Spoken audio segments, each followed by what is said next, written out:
Wow. Okay, you guys sent in some really heavy stuff this time. Articles and research all about femicides in Ciudad Juárez. Yeah. It's a topic that's always really bothered me. Yeah. Like, just trying to understand it all. It's a tough one. How can we even begin to make sense of this kind of violence? I see you included some excerpts from Rita Laura Segato's book Yes. in the mix. Yes. Even the title's a mouthful. It is a mouthful. La escritura en el cuerpo de las mujeres asesinadas en Ciudad Juárez. Yeah. Territorio, soberanía y crímenes de segundo estado. It's dense. It is a dense read. I'll admit, her theory of expressive violence totally freaked me out. Right. It suggests that these femicides are like messages. It's so chilling. It is. That's what we're going to unpack in this deep dive. Yeah. We're going to explore Segato's idea that these murders are actually a form of communication Right. in this landscape of power and control and impunity. Okay, so first, can you just paint a picture of Ciudad Juárez? So imagine a city on the edge, literally, Ciudad Juárez. Yeah. Sits right on the border between the U.S. and Mexico. Uh-huh. Place of stark contrasts. Okay. Wealth and poverty. Yeah. Hope and despair. Right. Globalization is in your face there. Yeah. But it's the dark underbelly of globalization that thrives. Segato actually describes feeling this sense of dread, Oh, yeah. of danger when she was there. Right. She writes that being a woman in Ciudad Juárez meant living with this very real threat of violence. Absolutely. Like your body means danger. And you know, the usual explanations for violence Yeah. just don't seem to add up in Juárez. Right. People will say, blame the drug cartels. Right. Or like, Right. it's just sexually motivated crime. It's sexually motivated, yeah. But those explanations feel really thin. Very thin. When you look at the specifics of these cases, They really do. that's what I find so disturbing. Yeah. It's like this feeling that there's something else going on, Yeah. something we're not grasping. That's the problem of intelligibility. Okay. For outsiders, the femicides Yeah. seem senseless, random acts of brutality. I'm trying to wrap my head around this term. Yeah. Sinister communicative machine Right. that Segato uses to describe what's happening. Yes. In Ciudad Juárez, can you break that down for me? Well, think of it this way. Okay. The murders themselves are messages embedded in a code. Okay. The brutality, the specific ways the bodies are presented, the locations, it's all part of a calculated strategy to communicate something. Wait, back up for a second. Sure. Are you saying the choice of victims, the way they're killed, that's all part of the message? Exactly. Wow. Segato argues that this machine operates on multiple levels, sending messages not only to the victims, Okay. but to the wider community and even to authorities. That's a scary thought. Remember that chilling anecdote she shares Oh, yeah. about the television signal dropping? Oh, wow. As she began to explain her theory Yeah. on live TV. That sent shivers down my spine. Right. It almost felt like the perpetrators were trying to silence her. Right. Like they were watching and listening. It makes you question whether attributing these crimes to a purely sexual motive is even scratching the surface. Okay, so if it's not about a twisted sexual desire, then what is it about? Segato actually did some pretty intense research on convicted rapists. Okay. And her conclusion was that Yeah. even in those cases, sexual crimes are less about individual deviance and more about power and control. So you're saying that applying this to the femicides in Juárez, Yes. we see a similar dynamic. A very similar dynamic. That it's less about individual hatred of women Yeah. and more about performing for other men. Exactly. Wow. She describes rape as an act of sovereignty, the assertion of absolute control Okay. over another's body and will. Right. And she links this to the control over territory. It's about dominance and power, not just sexual gratification. That's a disturbing thought, but it makes a strange kind of sense. Right. And it actually reminded me of something else Segato said. Okay. She talks about these two axes of communication at play. She does. Can you unpack that a little? Right. She explains how the perpetrator is communicating on two levels. Okay. First, there's that direct message to the victim. Yeah. That brutal assertion of power and control. Okay. But then there's this other message going out, horizontally, so to speak, Right. to other men. So it's like a performance. Like They're that. using violence to gain status and belonging Right. within a certain social order to prove themselves to other men. Exactly. That horizontal axis is all about securing a place in the pecking order, especially in a world as brutal as the one operating in Ciudad Juárez. I'm struggling with this idea of the victims being incidental. I can understand that. Doesn't that diminish the individual tragedies? You're right to feel that tension. I mean, each of these women had a life, a family. Each of these murders represents a devastating loss. Right. But what Segato is trying to get at is that the perpetrators aren't necessarily driven by a hatred of women specifically. Okay. Instead, they see women's bodies as tools, Right. as expendable pieces Yeah. in this larger horrific game of power and control. So if I'm following you, the femicides themselves are like gruesome messages. They are. But who are these messages for? They're multi-layered messages sent to maintain impunity within criminal networks, Okay. intimidate rivals, Right. and reinforce their control over the region. Yeah. It's about sending a chilling reminder. We are in control here, Wow. and we can act with impunity. It's like a twisted logic. Yes. A language built on fear and violence. Absolutely. And what's even more disturbing is that Segato argues that the female body itself is used as a symbol in this language. So how does that work? Think about it. Yeah. It represents vulnerability, Okay. disposability, a stark reminder of the perpetrator's absolute power. It's a horrible thought. In their twisted minds, women's bodies become part of the very landscape they claim to control. Wow. They claim territory not just through controlling physical spaces, Right. but through controlling bodies as well. That's just It's horrific. horrific. And then there's the double victimization Yeah. of the women and their families. Absolutely. Not only do they have to deal with the unimaginable pain Right. of losing their loved ones in such a brutal way, Of course. but they're often subjected to blame and suspicion. Like it's the victim's fault, It's like the victims are somehow responsible for their own fate. which of course only reinforces the perpetrator's power Absolutely. and maintains that cycle of impunity. It is sickening. It's sickening. But there's another layer to this that we need to unpack. Okay. Segato argues that this level of impunity is only possible because of something she calls the second state. The second Second state. Okay, that sounds like something straight out of a conspiracy theory. Right. What exactly is this second state? Imagine a shadow government Okay. operating just beneath the surface of official institutions. Like a shadow government. It's fueled by the vast sums of money flowing through drug trafficking, Okay. human smuggling, and all sorts of illicit activities. So we're talking about a criminal network Yes, with a lot of money and influence. it goes even deeper than that. Okay. What makes the second state so insidious Yeah. is that it doesn't operate in isolation. Uh-huh. The perpetrators have connections, Right. resources, Okay. and sometimes even protection from elements within the official state. That's terrifying. And You're saying there's collusion. there's at least a level of complicity, Okay. a turning of a blind eye that allows these networks to thrive.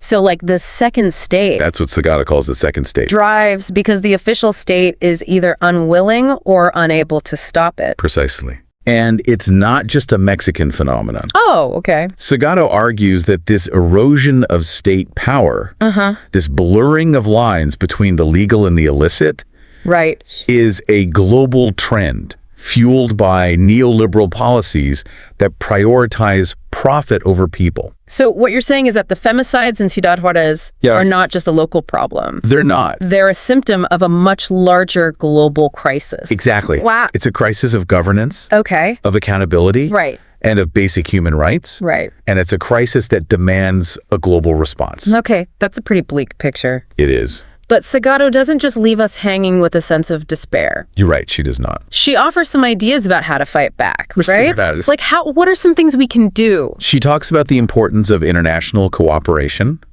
of holding corporations accountable, of strengthening democratic institutions. Right. But she also stresses the need to challenge the culture of impunity that allows these crimes to continue. What does that look like in practice? It's a multi-pronged approach. Okay. It starts with changing mindsets, Right. demanding justice, refusing to accept violence as the norm. So if I'm hearing you correctly, we all have a role to play in this. Yes, you do. It's not just about waiting for governments or international organizations to fix the problem. Correct. It's about each of us taking action in our own lives. Yes. In our own communities. I get it. And speaking of speaking out, I was really struck by something else Segato said about language. Okay.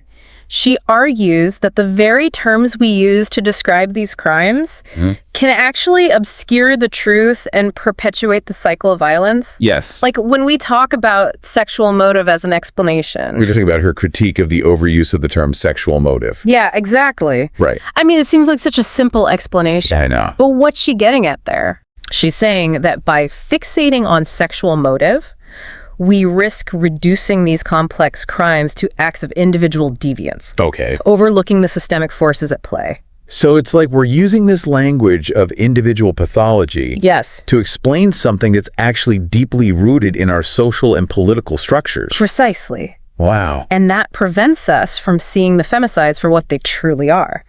Acts of communication, Right. expressions of power, Okay. and attempts to control territory, both physical and symbolic. It's like by simplifying it, we're actually letting the perpetrators off the hook, You are. allowing them to continue operating in the shadows. Exactly. This is making me think about the media coverage of the femicides. Yes. It often feels like the media focuses on the sensational aspects of the crimes. I know, the brutality, the mystery. Yeah. Right. Rather than the deeper social and political context. It's right to point that out. So instead of focusing on the underlying causes, the Yeah. corruption, Yeah. the impunity. The power dynamics. Yes. We get caught up in this voyeuristic fascination with the crimes themselves. Exactly. And that plays right into the hands of the perpetrators, It does. who rely on fear, silence, and confusion to maintain their control. Absolutely. It's almost like the media inadvertently becomes a part of the problem, What's a complicated dynamic? rather than a force for accountability. Segato isn't saying that all media coverage is bad, Okay. but she's urging us to be critical consumers of information, Right. to look beyond the sensational headlines, and to demand a more responsible and nuanced approach to reporting on these crimes. So what would that look like? It's about shifting the focus from the perpetrators to the victims, Okay. from the spectacle of violence to the demands for justice. Okay. It's about highlighting the voices of the families, Yeah. the activists, Right. the organizations that are working to bring about change. And it's about connecting these crimes to the larger social and political context, Right. to the systems of power that allow this violence to continue. Absolutely. It's about moving beyond simplistic explanations Yeah. and engaging with the complexity of the issue. This whole conversation has been really eye-opening. It is heavy stuff. It's made me realize how much I didn't know about this issue Right. and how much work there is to be done. Lots of work to be done. So let's take a quick break. Okay. And we'll pick up the conversation in part 2 of this deep dive. Sounds good. Yeah, it really is heavy stuff, but I think it's important to keep grappling with these ideas, You're right. even if they make us feel uncomfortable. You're absolutely right. So if we're talking about a second state that controls territory and narrative, where does the Mexican government fit into all of this? That's a question Segato tackles head on. Okay. She argues that the second state wouldn't exist without the collusion or at least the indifference of certain elements within the official state. So are we talking about corrupt officials? It's not always that blatant. Okay. Sometimes it's about incompetence, Right. a lack of resources, Yeah. or just plain apathy. But the effect is the same, right? The effect is the same. This second state thrives because the official state is either unwilling or unable to stop it. Precisely. And it's not just a Mexican phenomenon. Oh, really? Segato argues that this erosion of state power, Okay. this blurring of lines between the legal and the illicit, is a global trend fueled by neoliberal policies that prioritize profit over people. So what you're saying is that the femicides in Ciudad Juárez are not just a local problem. Right. They're a symptom of a much larger global crisis. Exactly. Wow. Okay. So that's a pretty bleak picture. It is. But Segato doesn't just leave us hanging with a sense of despair, right? You're right. She doesn't. She offers some ideas about how to fight back, right? It does. So like what can we actually do? She talks about the importance of international cooperation, Okay. holding corporations accountable, Right. strengthening democratic institutions. Yeah. But she also stresses the need to challenge the culture of impunity that allows these crimes to continue. What does that actually look like in practice? It's a multi-pronged approach. Right. It starts with changing mindsets, demanding justice, Okay. refusing to accept violence as the norm. So if I'm hearing you correctly, we all have a role to play in this. Yes, you do. It's not just about waiting for governments or international organizations to fix the problem. Correct. It's about each of us taking action in our own lives, in our own communities. You got it. And speaking of speaking out, I was really struck by something else Segato said about language. Oh, okay. She argues that the very terms we use to describe these crimes can actually obscure the truth and perpetuate the cycle of violence, like when we overuse sexual motive as an explanation. You're talking about her critique of the overuse of the term sexual motive. Yeah, exactly. Right. It seems like such a simple, obvious explanation. I know. But what's she getting at there? She's saying that by fixating on sexual motive, we risk reducing these complex crimes to acts of individual deviance,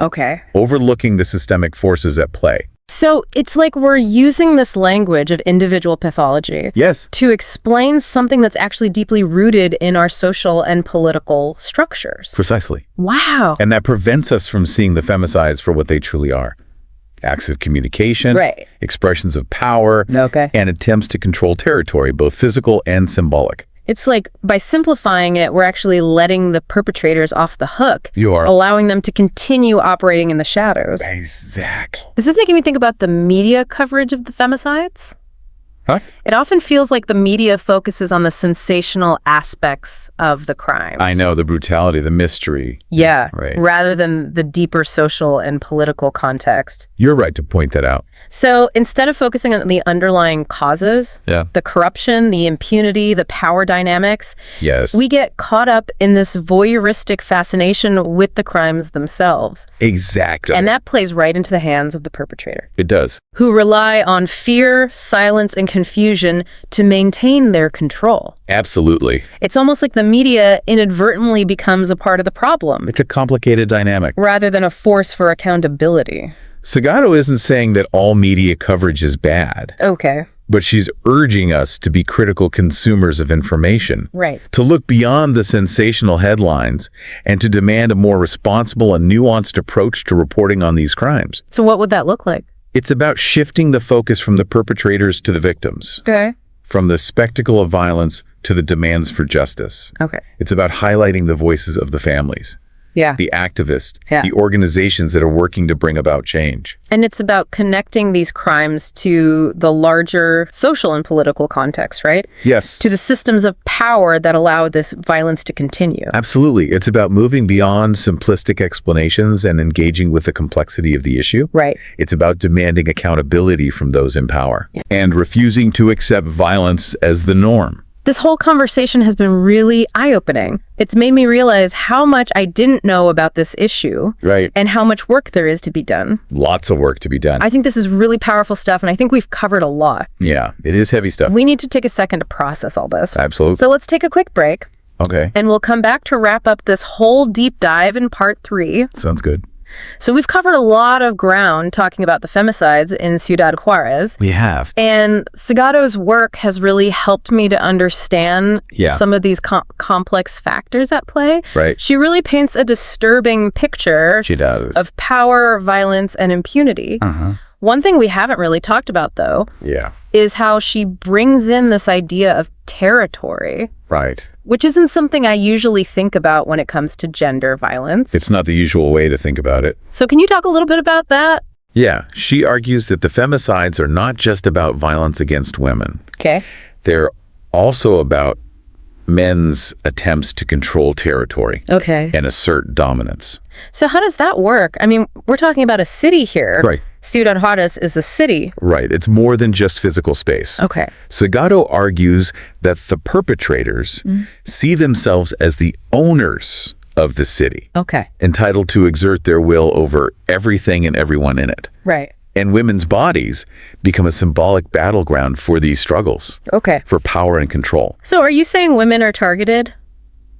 In a way, yes. Because they represent a challenge. They represent a challenge to that male dominance. To this dominance. It's almost like these men are using violence to mark their territory. To send a message that they are in control. They're the ones in charge here. And they use women's bodies as the canvas for this message. Wow, that's a pretty disturbing thought. It is disturbing. But it does connect to what we were talking about earlier, about the sense of impunity. That these men feel like they can act without consequences. And Segato suggests that this phenomena is not unique to Mexico or even to the drug trade. Oh, wow. It's a global trend. A consequence of the erosion of traditional power structures and the rise of new forms of sovereignty that operate outside the bounds of traditional law. Okay, so if this is something that's happening on a global scale, right, what does that mean for the rest of us? It's not about saying every city is identical. Right. But Segato is highlighting a pattern. Okay. A way that power is exercised in the shadows, often with devastating consequences. Yeah, and this isn't just some far-off problem. No. I mean, a lot of what she talks about resonates with things happening here in the U.S. Right, these issues of violence, impunity, and the exploitation of vulnerable populations are interconnected. Yeah. And they're playing out in different forms all over the world. I guess awareness is the first step. Awareness is huge. Right. Absolutely, and then it's about connecting the dots. Right. Recognizing the patterns and refusing to be complacent. So much of what she says ties back to that idea. It does. Not just understanding what's happening, right, but taking responsibility for it. Yeah. Calling it out and then doing something about it. Absolutely. It's about recognizing our own complicity in the systems that perpetuate this violence and finding ways to resist. Segato's work is really a call to action. It is. She pushes us to confront some pretty uncomfortable truths. Uncomfortable but important. About the world we live in. They are important truths.